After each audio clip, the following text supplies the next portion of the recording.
finally some sunshine in the UK, so I thought I'd bring the shelving unit out.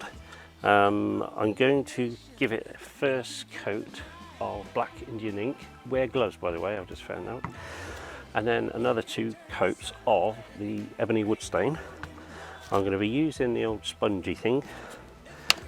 And like I said, don't forget the gloves. And I'm going to put the ink and the stain in the troughs and enjoy the sunshine. Watch it last, because it won't. Well, I put a coat of Indian ink on it. It's a little bit patchy. I did try and use a roller, but that didn't work out very well, so I just stuck with the sponge brush.